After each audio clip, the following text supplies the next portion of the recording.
हरे Krishna everyone. आज हम श्रीमद् भागवतम के पहले स्कंध के 9वें अध्याय के 26वें श्लोक से कथा शुरू करेंगे। अब तक की कथा में हमने क्या जाना? हमने देखा कि युधिष्ठिर महाराज व्याकुल हैं क्योंकि महाभारत के युद्ध का कारण वो खुद को मान रहे हैं कि उनके कारण इतने लोग मारे गए। भगवान कृष्ण के समझाने पे भी नहीं समझ रहे हैं। भगवान कृष्ण उनको युद्ध स्थल में लेके आए हैं जहां पर भीष्म पितामह अपने प्राणों का त्याग करने जा रहे हैं। और युधिष्ठिर महाराज के साथ उनके सारे भाई हैं। वो पूरे राजसी ठाट बाट से आए हैं भीष्म पितामह से मिलने। राजसी ठाट बाट से इसलिए आए हैं ताकि भीष्म पितामह अपने जीवन के अंतिम क्षणों में ये देख पाए कि जो पांडव हैं अभी वो सुखी हैं। उनके पास हस्तिनापुर का राज्य आ चुका है और हस्तिनापुर का जो राज सिंहासन है वो अब एक ऐसे राजा के हाथ में है जो धर्म के पक्ष में है। और पांडवों के जीवन में उन्होंने बहुत सारी कठिनाइयां झेली हैं। एटलीस्ट अंतिम क्षणों में वो देख जाएं कि अब पांडवों के पास वैभव की कोई कमी नहीं है। और बहुत सारे ऋषि मुनि उनके दर्शनों के लिए आए हैं। भीष्म पितामह के देव ऋषि, ब्रह्म ऋषि, राज ऋषि, बहुत से ऋषि आए हैं और अपने शिष्यों को भी साथ में लेके आए हैं। भीष्म पितामह ने सबका समुचित आदर सत्कार किया है। अब वो वैसे तो बानों की शैया पे लेटे हुए हैं तो खड़े होके तो किसी का आदर सत्कार नहीं कर सकते, तो वचनों के द्वारा, वाणी के द्वारा सबका सम्मान किया है और भगवान कृष्ण की पूजा की है, वो भी वाणी के द्वारा। फिर भीष्म पितामह कहते हैं कि देखो, काल के प्रभाव को कोई काल के प्रभाव से कोई बच नहीं सकता। महाराज युधिष्ठिर के पास अर्जुन जैसा गांडीवधारी योद्धा है, उनका भाई है, भीम है जिनमें 10,000 हाथियों का बल है, भगवान कृष्ण स्वयं उनके साथ हैं और वो साक्षात धर्म के पुत्र हैं, धर्मराज के महाराज युधिष्ठिर। इतना होने पर भी उनको अन्याय का सामना करना पड़ा क्योंकि काल की गति न्यारी है और कर्मों काल के विधान को कोई पलट नहीं सकता। फिर भीष्म पितामह कुंती महारानी के भाग्य के ऊपर शोक प्रकट करते हैं कि कुंती महारानी ने हमेशा दुखी देखे हैं। वो बहुत छोटी उम्र में विधवा हो गई, फिर जब बच्चे बड़े हुए तो भी उनको दुख ही देखना पड़ा, उनके साथ वनवास में भी जाना पड़ा और उनके जीवन में कभी उन्होंने सुखद क्षण देखा ही नहीं।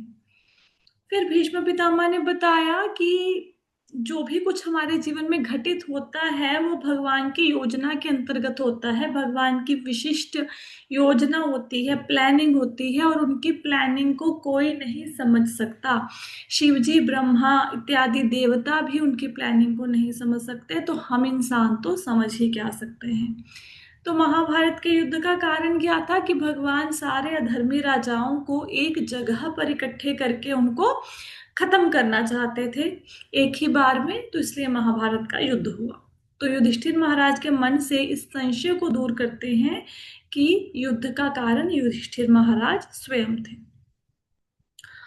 अम, फिर भीष्म पितामह भगवान युधिष्ठिर महाराज को बताते हैं कि ये जो कृष्ण है ये भगवान है, इनको आप अपना ममेरा भाई मान रहे हो, मामा का बेटा मान रहे हो, लेकिन आपसे प्रेम है इसलिए ये सारथी, दूत, मित्र का पद स्वीकार करते हैं आप लोगों के साथ, लेकिन एक्चुअल में ये पूर्ण पुरुषोत्तम भगवान है।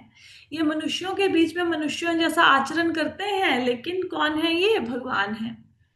फिर भगवान से प्रार्थना करी भीष्म पितामह ने कि जब तक उनकी मृत्यु नहीं हो जाती, क्योंकि मृत्यु तो अपनी इच्छा से ही होएगी ना, उनकी इच्छा मृत्यु का वरदान प्राप्त है, तो जब तक वो अपने प्राणों का त्याग नहीं कर देते तब तक भगवान चतुर्भुज रूप में, नारायण रूप में उनके समक्ष प्रस्तुत रहे।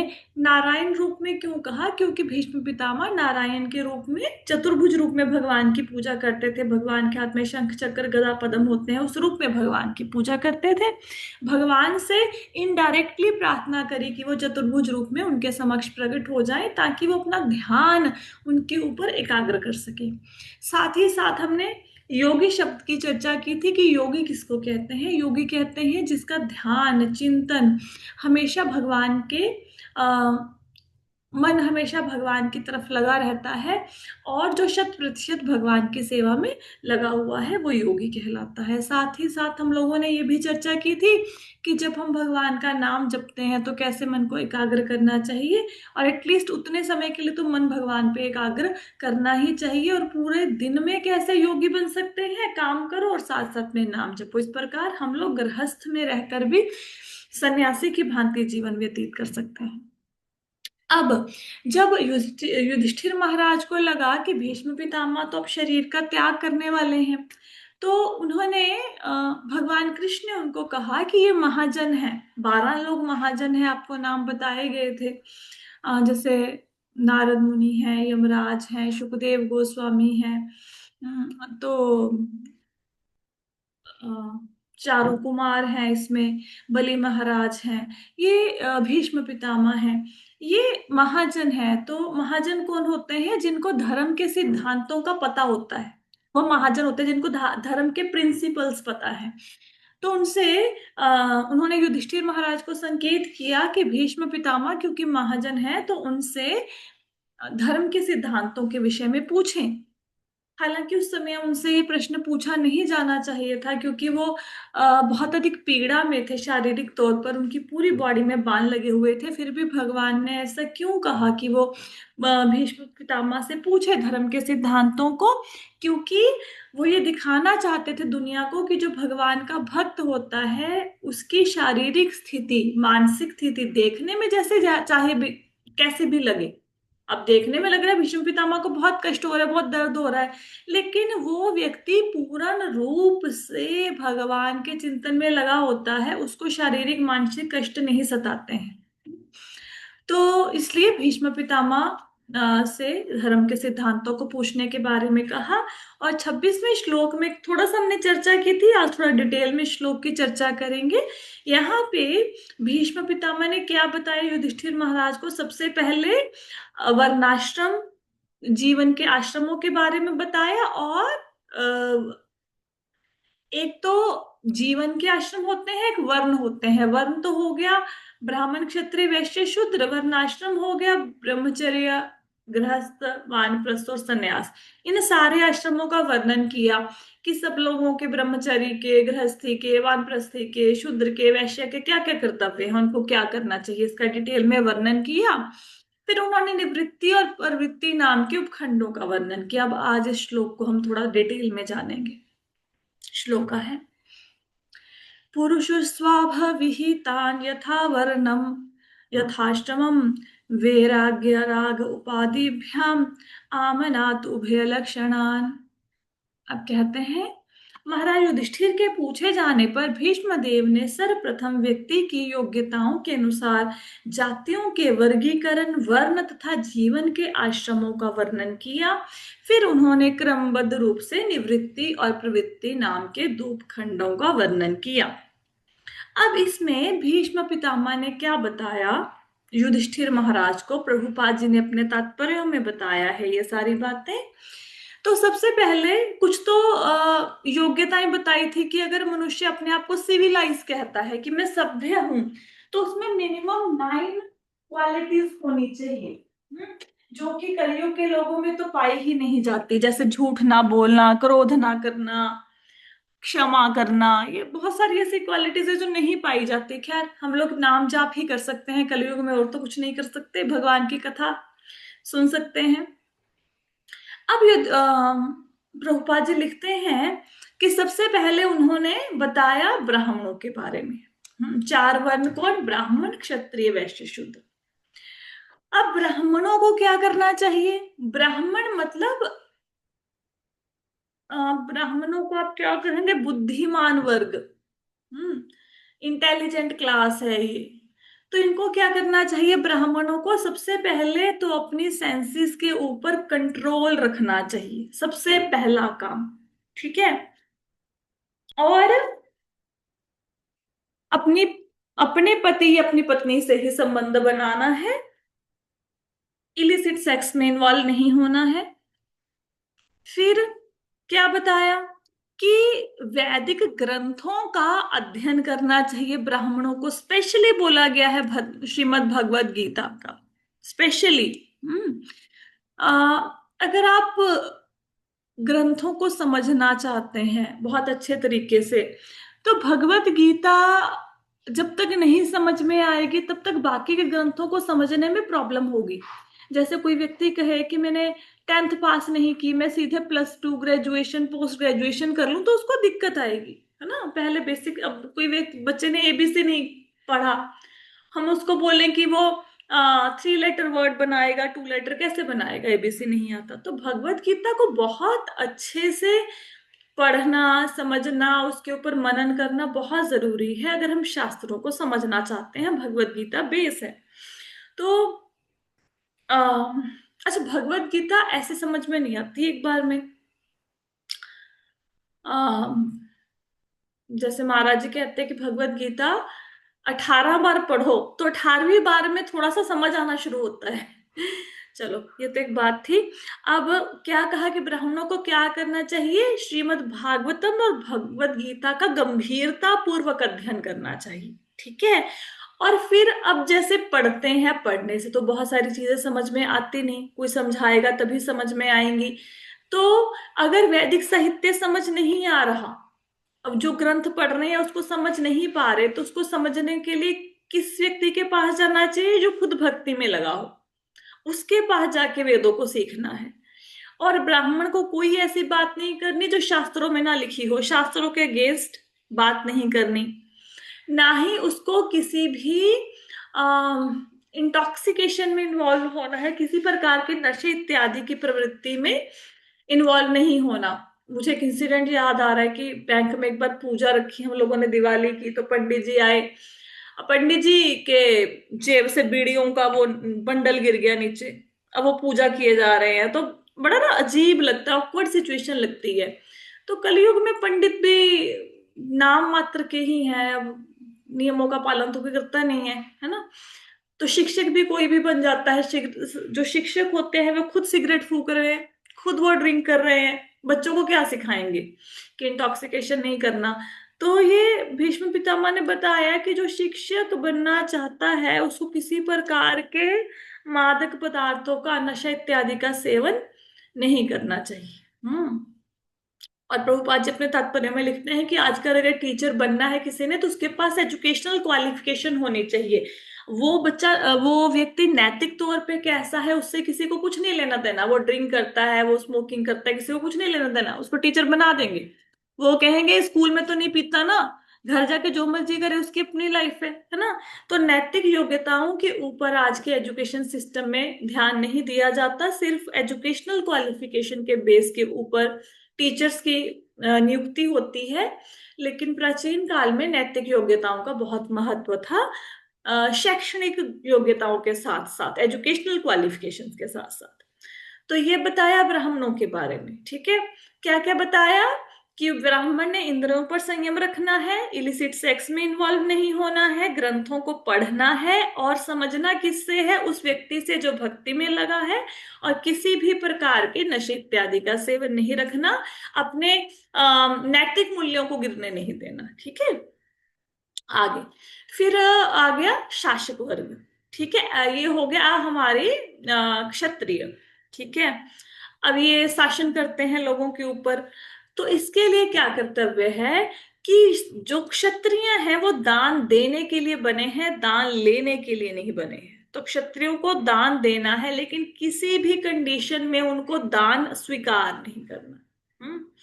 अब जो प्राचीन काल में, देखो टैक्स तो आजकल भी सरकार लगाती है, पहले भी राजा कर वसूल करते थे, लेकिन जो टैक्स मिलता था उसका क्या करते थे? वो सारा पैसा ब्राह्मणों को दे देते थे। यज्ञ करते थे बहुत बड़ा, ब्राह्मणों को भोजन करवाया, ब्राह्मणों को दान दक्षिणा दी।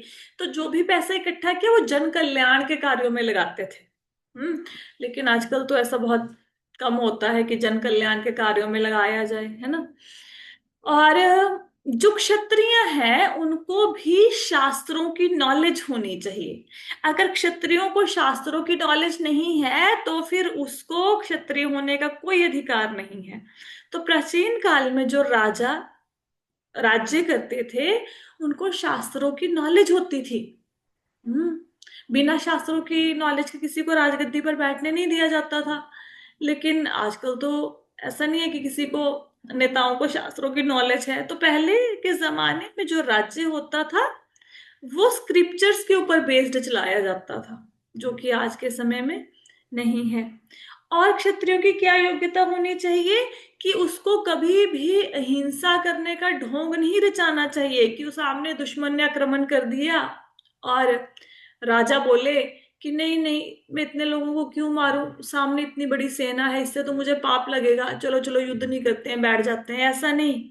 तो उसे अहिंसक होने का ढोंग नहीं करना चाहिए, नाटक नहीं करना चाहिए, क्योंकि राजा का कर्तव्य है प्रजा की रक्षा करना। उसके लिए उसे हिंसा करनी पड़ेगी, दुश्मन की फौज को मारना पड़ेगा, तो हिंसा करनी उसके लिए आवश्यक है। इसीलिए प्राचीन काल में राजा क्या करते थे, शिकार करते थे, शिकार खेलने जाते थे।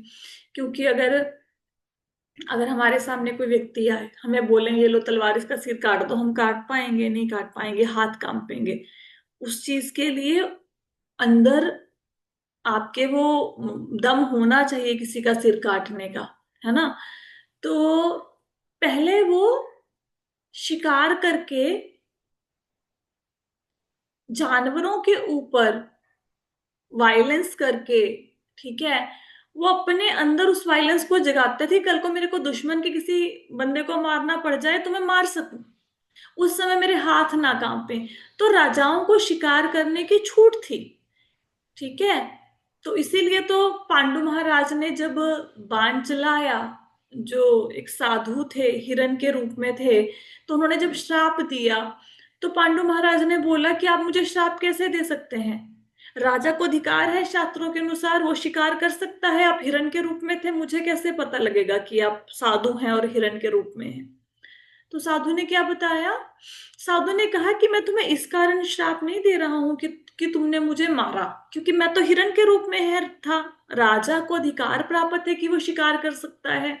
लेकिन तुमने मुझे तब मारा जब मैं अपनी पत्नी के साथ संतान उत्पन्न करने के लिए मिल रहा था। तो अगर कोई व्यक्ति किसी पत्नी के अपनी पत्नी के साथ संतान उत्पत्ति के लिए भोग कर रहा है, तो उस समय उसको मारना नहीं है।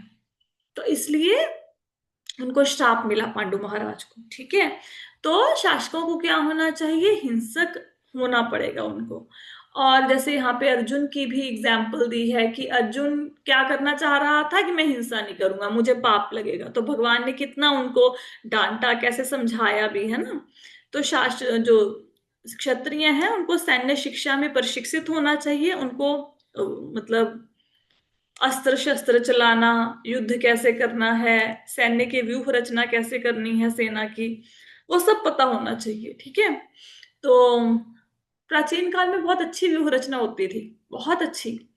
जैसे अम, किसी ने व्यूह रचना की गरुड़ की, गरुड़ व्यूह बनाया, तो सारी सेना गरुड़ के आकार में खड़ी होती थी, ठीक है। और फिर वो लड़ते भी ऐसे थे, उनका व्यूह नहीं खराब होता था, ऐसा नहीं कि वो जो शेप बनाई हुई है वो चेंज हो जाएगी, नहीं, वो ऐसे लड़ते थे। चक्कर व्यूह बनाया था, है ना। तो वो खैर एक अलग टॉपिक है, वो किसी और टाइम पे उसकी चर्चा करेंगे। और आगे क्या बताया कि अगर युद्ध है तो राजा का, युद्ध हुआ तो राजा का कर्तव्य है कि या तो दुश्मन को मार के घर आए या फिर रणभूमि में खुद मर जाए लड़ता लड़ता। ऐसा नहीं कि पीठ दिखा के युद्ध भूमि से आ जाए, है ना। कितनी सारी कहानियां हैं हमारे हिस्ट्री में, बहुत सारी कथाएं हैं कि राजा आया युद्ध भूमि से लौटकर रानी से मिलने, तो रानी कहती क्या युद्ध जीत लिया, कहते नहीं, कहती फिर वापस जाओ, ऐसे तुम मेरे पास क्यों आए हो, तो मर के आओ या फिर जीत के आओ। तो रानियां भी ऐसी होती थी, उनको भी ऐसे ट्रेनिंग मिली होती थी कि भाई ये बंदा जा रहा है या मार के आएगा या मर के आएगा, जो भी युद्ध करने जा रहा है। तो ये हो गए क्षत्रियों के योग्यताएं। क्या क्या योग्यताएं हैं, दान देना है, दान लेना नहीं है।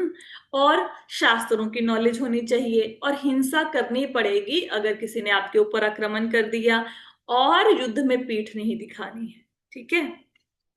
फिर व्यापारी वर्ग, मतलब बिजनेस क्लास, उसका क्या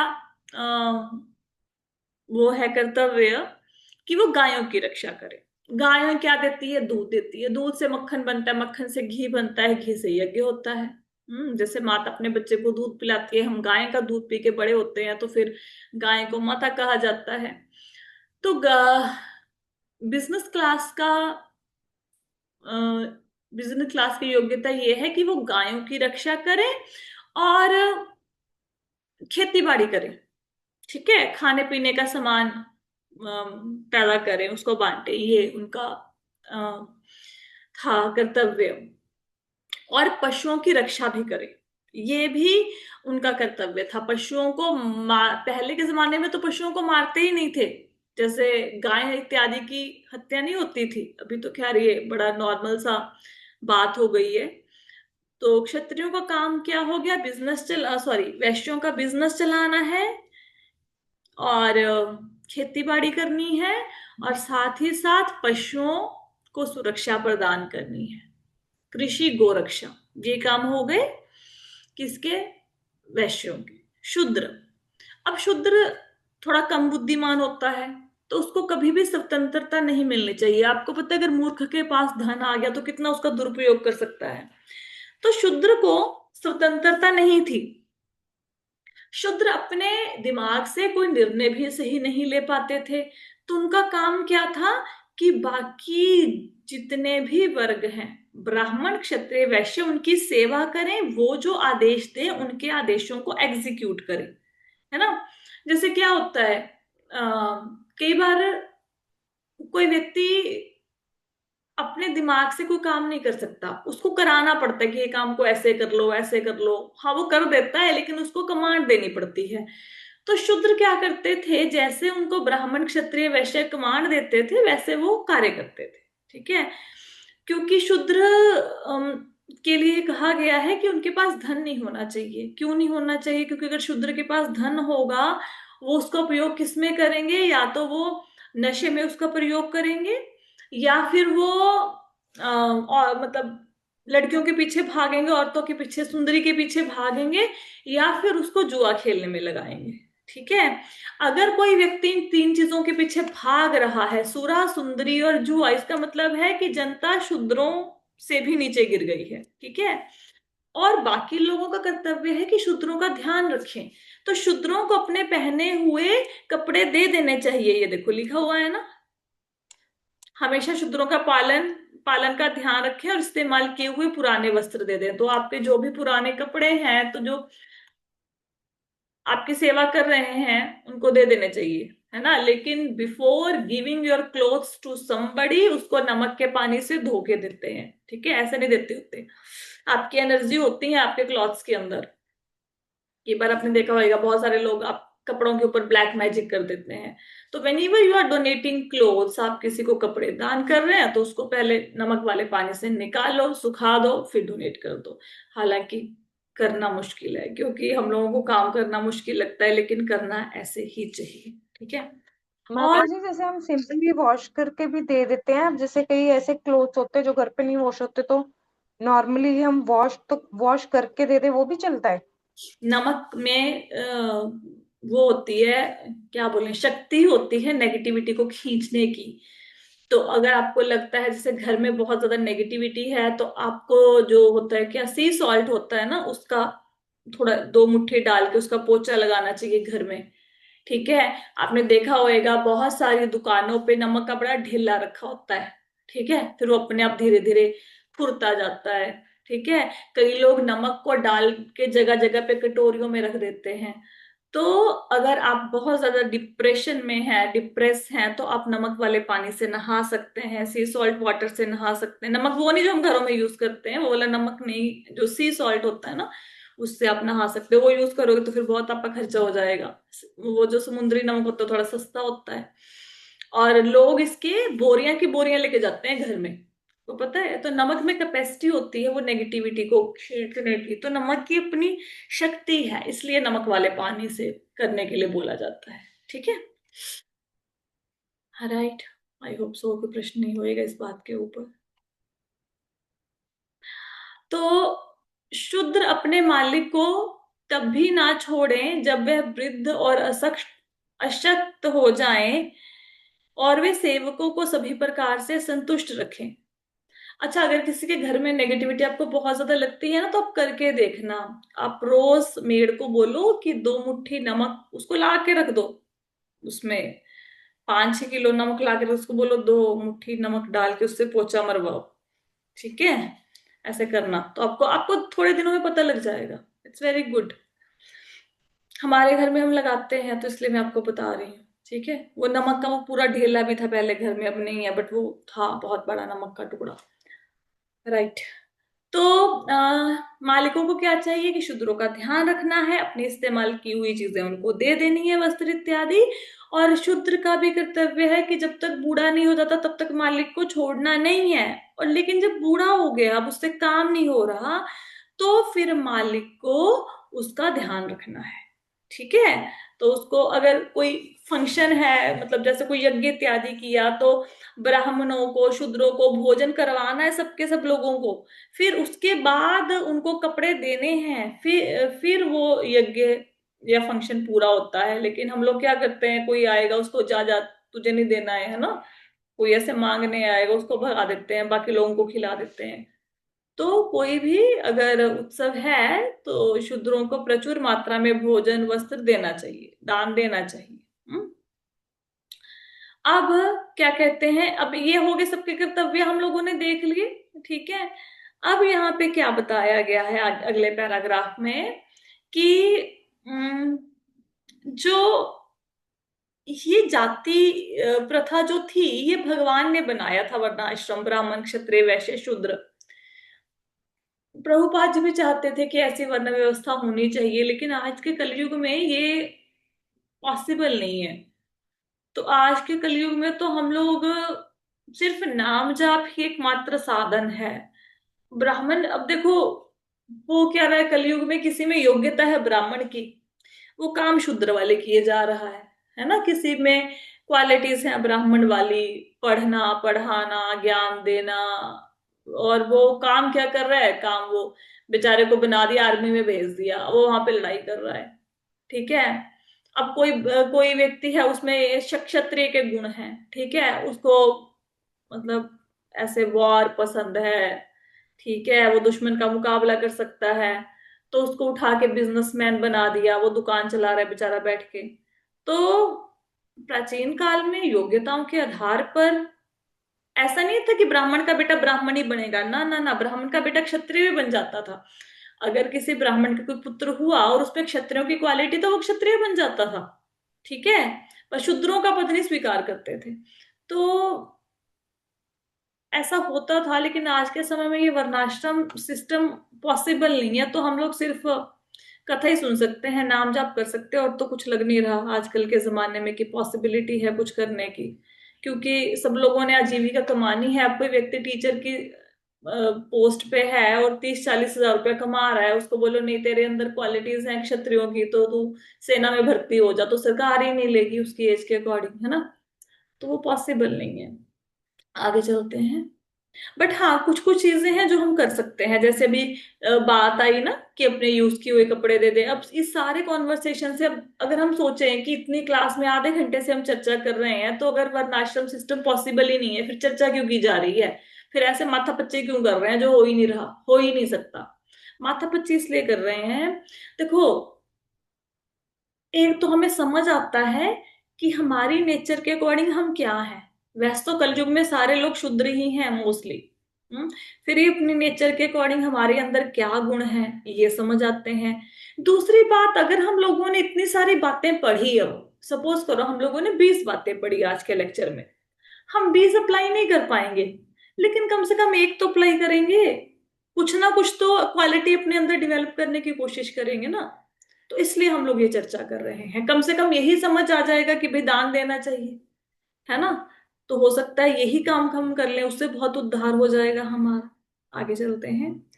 दान धर्मान राजधर्मान मोक्ष धर्मान विभागशः स्त्री धर्मान भगवत धर्मान समासव्य समासव्यास योगतः। तब उन्होंने दान कर्मों, राज्य के राज्य विषय कार्यकलापों तथा मोक्ष कर्मों की खंडवार व्याख्या करी। फिर उन्होंने स्त्रियों और भक्तों के कर्तव्यों का संक्षेप में विशद रूप से वर्णन किया। हम्म। फिर उन्होंने राजा के कर्तव्य बताए, दान के बारे में बताया। दान के बारे में क्या बताया एक्चुअली, प्रभुपाद जी अपने तात्पर्य में लिख हैं कि हम लोगों को 50% of our income should be donated. 50% अपनी इनकम का डोनेट कर देना चाहिए। लेकिन कलयुग के लोग कैसे हैं? कलयुग के लोग कहते हैं कि हमने सिक्कों को ऊपर ही उछाला, जितने हवा में रह गए वो डोनेट कर देंगे, जितने नीचे गिर गए वो सब हमारे। ठीक है, तो दान देना नहीं चाहता कोई। तो दान देना हमारा गृहस्थी का, कल भी बताया था हमारा, जब मैंने पूछा कि भगवत गीता में क्या बताया भगवान ने, गृहस्थी का कर्तव्य क्या है। गृहस्थी का कर्तव्य है दान देना। हम्म। तो अगर हम लोग 50% इनकम डोनेट नहीं कर सकते तो minimum 10% of income should be donated. Hmm. दान तो देना चाहिए। ब्रह्मचारी का क्या कर्तव्य है? ब्रह्मचारी को यज्ञ करना चाहिए, गृहस्थी को दान देना चाहिए, वानप्रस्थी और सन्यासी व्यक्ति को तपस्या करनी चाहिए। ये चार लोगों के कर्तव्य हैं। ठीक है, देखो हमारे लिए स्पेशली दान लिखा हुआ है, ये देखो, सी, है ना, तो ये हमारा कर्तव्य है। और और क्या बताया, हम स्त्रियों के बारे में पढ़ते हैं, कुछ स्त्रियों के ये लिखा हो, ये इस पैराग्राफ में ये बताया गया है एक्चुअली ब्रह्मचारी को धन नहीं अर्जित करना चाहिए, ना ही उसे धन का संग्रह करना चाहिए। लेकिन भगवान ने, शास्त्रों ने गृहस्थ लोगों को ये छूट दी है कि भाई आप धन कमा भी सकते हो और धन का संग्रह भी कर सकते हो, लेकिन प्रोवाइडेड कि उसमें से आप दान के लिए कुछ पैसे जरूर निकाल रहे हैं।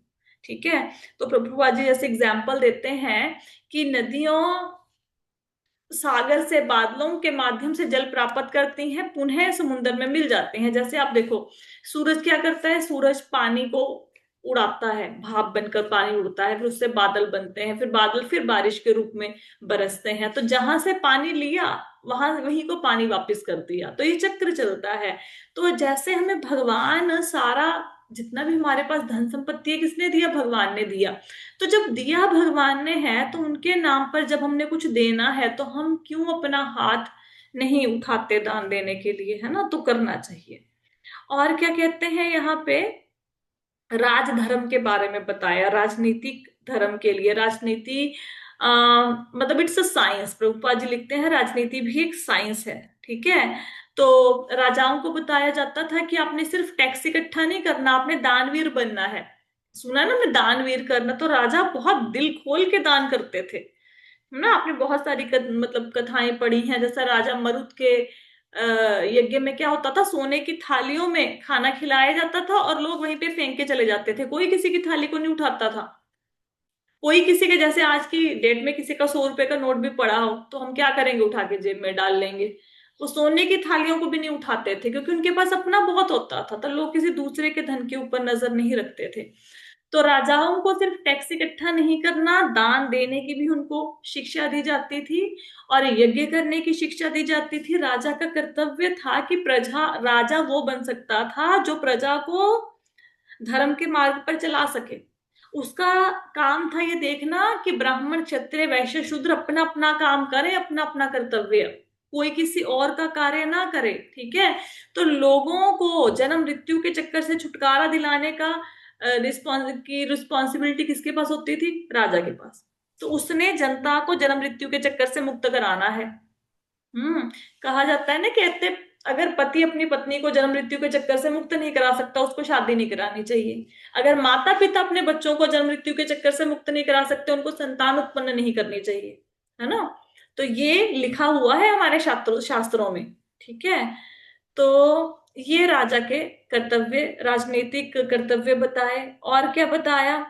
हम्म। आ, काफी बड़ा श्लोका है, अब तो समय होने वाला है, 2 मिनट ही रह गए हैं। ठीक है, तो हम क्या करेंगे, कल बहुत डिटेल में नहीं करेंगे ऐसे, तो फिर एक एक श्लोक को पढ़ने लगे फिर हमारा भागवतम कैसे होगा भाई। कल थोड़ा संक्षेप में करेंगे इस श्लोक में क्या भीष्म पितामह ने बताया, क्योंकि इसमें स्त्रियों के कर्तव्यों का वर्णन है। तो मैं चाहूंगी कि स्त्रियां, हम लोग स्त्रियां सुने हमारे क्या कर्तव्य हैं, भक्तों के क्या कर्तव्य हैं। तो थोड़ा सा इसके ऊपर कल चर्चा करेंगे। आज की कथा में किसी को कोई क्वेश्चन है तो बताइए। हरे कृष्ण माता जी। हरे कृष्णा। माता जी वो आपने नमक कौन सा बोला था? सी सॉल्ट, वो ऐसे होता है जैसे, मतलब थोड़ा ऐसे क्या, हिमालयन, माता जी हिमालयन वो तो नहीं सॉल्ट? सी सॉल्ट समुद्री नमक होता है माता जी, वैसे ना थोड़ा चूरा चूरा टाइप से होता है, थोड़ा कंकर जैसे चुभता है थोड़ा दानेदार, थोड़ा हाथों में। हाँ हाँ हाँ, बड़ी दानेदार सा होता है, जाता है। रेड। हाँ हल्का सा रेडिश टोन से भी होता है, पिंकिश टोन में। तो हाँ हाँ। तो माता जी वो हिमालयन वो अब मार्केट में जाके बोलो कि समुद्री नमक वही चाहिए, वाला तो आपको नहीं मिल होता जाएगा। कहीं समुद्र? आप मार्केट में जाके देखो, आपको मिल जाएगा, अच्छा जी। बड़े इजीली अवेलेबल होता है। और जो आप तो माता जी घर पे आके देख लेना, ममता माता जी आप कभी कभी आते तो हो, ठीक है, हाँ जी हाँ जी। ये देख सकते हैं, ठीक है। तो अपने घर में रखना चाहिए ये, ठीक है। बहुत सारी ठीक नेगेटिव है। एनर्जीज होती हैं हमारे आसपास, हमें पता नहीं लगता, बहुत सारे लोगों पे वो अटैक करती हैं। तो ये थोड़े थोड़े से उपाय करने चाहिए। वैसे तो हरे नाम का सहारा लेना चाहिए, लेकिन फिर भी जितना प्रिकॉशंस ले सकें दैट्स गुड। और कोई क्वेश्चन?